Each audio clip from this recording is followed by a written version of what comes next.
दोस्तों, वाराणसी से ठाकुर और राजभर समाज के बीच मारपीट का मामला सामने आया है। लेकिन मारपीट के अलावा जो बात सबसे बड़ी सामने आ रही है वो ये है कि क्षत्रिय समाज ने न सिर्फ राजभर समाज के साथ मारपीट की, बल्कि जब पुलिस मामले को शांत कराने के लिए पहुंची तो पुलिस के साथ भी धक्का मुक्की की गई। यूपी की वो पुलिस जो अपने सख्त रवैये के लिए जानी जाती है, वो यूपी की पुलिस इस मामले में लोगों के सामने हाथ जोड़ती हुई दिखाई दी, मिन्नतें करती हुई दिखाई दी। इस वजह से ही काफी सवाल उठ रहे हैं। पूरा मामला क्या है, एक बार आपको बता देते हैं। दरअसल ये पूरा मामला बनारस के छितौना गांव का है। यहाँ पर राजभर और क्षत्रिय समाज के बीच मारपीट हुई। दरअसल एक परिवार में मारपीट हुई थी, जमीनी विवाद को लेकर, खेत को लेकर कोई विवाद था, जिसमें ठाकुर समाज के एक परिवार और राजभर समाज के एक परिवार के बीच पहले मारपीट हुई और इसके बाद दोनों समाज के अपने अपने लोग सामने आ गए और दोनों के बीच मारपीट हुई। इसमें कुछ लोग इधर साइड के तो कुछ लोग उधर से घायल भी हुए।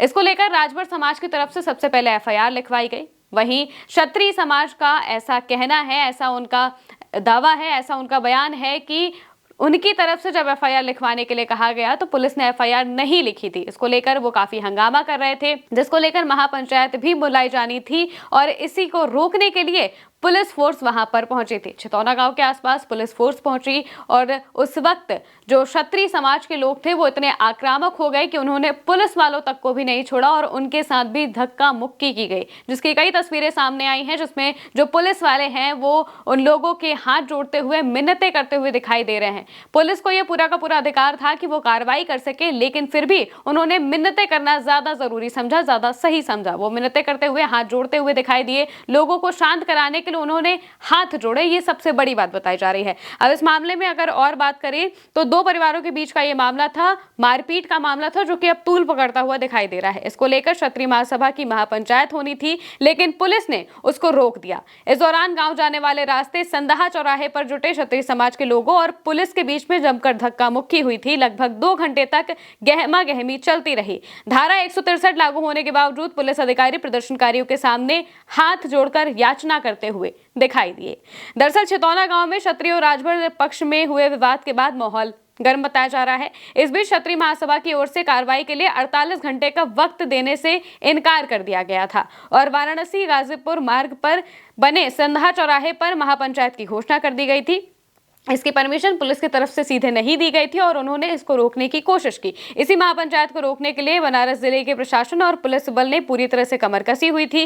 गांव की ओर जाने वाले तमाम रास्तों को भी सील कर दिया गया था, लेकिन बावजूद इसके क्षत्रिय समाज के लोग संदहा तक पहुंच गए। पुलिस ने इनको हटाने का प्रयास किया तो पुलिस और क्षत्रिय समाज के लोगों के बीच जमकर धक्का मुक्की हुई, जिसकी तस्वीरें भी सामने आई है। पुलिस वाले प्रदर्शनकारियों को धक्का देकर पीछे करते हुए दिखाई दिए तो कई बार हाथ जोड़कर मिन्नत करते हुए भी दिखाई दिए। की धारा 163 के तहत पुलिस कार्रवाई कर सकती थी, मगर पुलिस टीम मिन्नत करके किसी तरह मामला शांत कराने में जुटी हुई थी। आखिर में पुलिस अधिकारियों ने निष्पक्ष कार्रवाई का आश्वासन देते हुए किसी तरह मामले को शांत कराया है। इस पर पुलिस का भी बयान सामने आया है, सुनिए उन्होंने क्या कहा। दोनों ही पक्ष जो एसआईटी गठित हुई है उसकी कार्रवाई से संतुष्ट हैं, तो निश्चित रूप से जो विधि है, जो कानून है, उसके अनुसार जो व्यवस्था है उसमें सब लोगों ने विश्वास भी जताया है, सबने आश्वासन भी दिया है, तो सब लोग विश्वास कर रहे हैं और लोगों ने बताया भी है। गांव में भी लोगों ने पोस्टर लगाया कि कोई बाहर का आदमी आके राजनीति ना करे। उनकी जो मूल विवाद है, समस्या है, उसके समाधान के लिए पुलिस प्रशासन के अधिकारी निरंतर लगे। तो दोस्तों, अगर इस पूरे मामले की और तह तक जाएं, ज्यादा अगर शुरुआत की अगर बात करें तो ये पूरा मामला खेत में जो जमीनी विवाद है उसको लेकर हुआ था। चौबेपुर थाना क्षेत्र के छितौना गांव की ये पूरी बात है और 5 जुलाई को राजभर और क्षत्रिय परिवार के बीच में मारपीट हुई थी। राजभर पक्ष की ओर से मुकदमा दर्ज करके पुलिस ने क्षत्रिय पक्ष के अमित और अनुराग को जेल भेज दिया था। इस मामले में करणी सेना की तरफ से आरोप लगाया गया था कि श्रम मंत्री अनिल राजभर के दबाव में आकर क्षत्रिय पक्ष की एफआईआर नहीं लिखी गई। ध्यान रहे कि अनिल राजभर भाजपा सरकार में मंत्री हैं और वो जो दूसरा पक्ष है, यानी कि जो राजभर पक्ष है, उससे मिलने के लिए भी पहुंचे थे और उन्होंने कार्रवाई के भी आश्वासन दे दिए थे। इस वजह से क्षत्रिय समाज जो है उनका ये कहना है कि उनके दबाव में आकर जो क्षत्रिय समाज की तरफ से एफआईआर नहीं लिखी गई। भारी विरोध के बाद दूसरे पक्ष की तरफ से संजय सिंह ने भी राजभरों पर मुकदमा दर्ज करा दिया था और इसके बाद सुभाषपा के नेता अरविंद राजभर छितौना गांव पहुंचे थे और तभी तनाव और ज्यादा बढ़ गया था।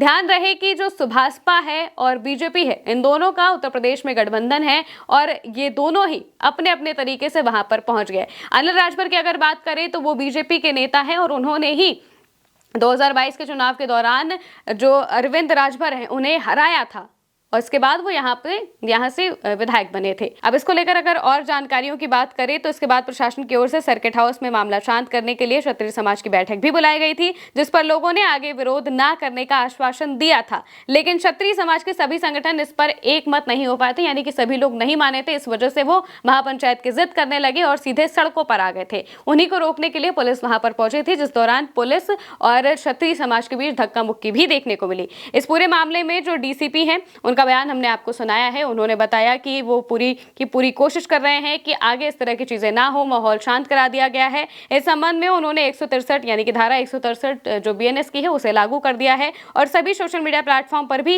नजर रखी जा रही है। सभी संगठनों ने अपना आह्वान निरस्त कर दिया है। सोशल मीडिया के जरिए अलग अलग जनपदों से लोगों के आने की बात कही गई थी। ध्यान रहे कि जब महापंचायत की बात क्षत्रिय समाज की तरफ से कही गई थी तो उसमें सोशल मीडिया पर भी कई पोस्ट करके लोगों को बुलाने की बात कही थी, कई लोगों के आने की भी बात कही गई थी। बहुत लोग वहां पर पहुंचे भी थे जिनको पुलिस ने मामला शांत कराकर वापस भिजवा दिया था। अब पुलिस का यह कहना है कि वो सोशल मीडिया पर भी नजर रखे हुए हैं ताकि कोई भी लोग छितौना गांव की तरफ ना जा सके और जो मामला है वो और ज्यादा ना बढ़े। लेकिन सवाल ये उठता है कि पुलिस जब कार्रवाई कर सकती थी फिर भी उसने मिन्नतें करना क्यों चुना, यानी कि हाथ जोड़ते हुए पुलिस क्यों दिखाई दी। वो चाहते तो काफी अच्छे से कार्रवाई कर सकते थे और फोर्स को बुलाकर, लेकिन फिर भी जब क्षत्रिय समाज सामने दिखा तो उन्होंने हाथ जोड़े। अब इसको लेकर लोग अलग अलग तरीके की बातें कर रहे हैं। समाजवादी पार्टी की तरफ से भी इस पर बयान दिया गया है, एक्स पर पोस्ट किया गया है। समाजवादी पार्टी की तरफ से पोस्ट करते हुए लिखा गया कि यूपी के वाराणसी में क्षत्रिय महासभा करनी सेना के लोगों ने आज गुंडई और उत्पात करते हुए पुलिस वालों की वर्दी फाड़ी और गाली गलौज की और जमकर बवाल भी काटा। क्या मुख्यमंत्री योगी आदित्यनाथ जी बताएंगे कि इन उत्पाती गैंग गिरोह को किसका प्रश्रय और संरक्षण मिला हुआ है, क्योंकि ऐसे अराजक उत्पादी संगठन लगातार कई बार पुलिस पर हमला, जनप्रतिनिधियों पर हमला, जनता पर हमला कर चुके हैं और इन पर कोई कार्रवाई नहीं होती है। ये जातिवादी गुंडागर्दी वाले संगठन जो कि दलितों पिछड़ों को मार रहे हैं, ये इस भाजपा सत्ता के संरक्षण के फलस्वरूप पल बढ़ रहे हैं, जो कि बेहद ही निंदनीय है। अब देखते हैं कि पुलिस इस मामले पर अपनी तरफ से और क्या कार्रवाई करती है, कितने लोगों को इस पूरे मामले में गिरफ्तार किया जाता है। आप इस पर क्या सोचते हैं, कमेंट में बताइएगा। मैं हूं महिमा और आप देखते रहिए भारत 108।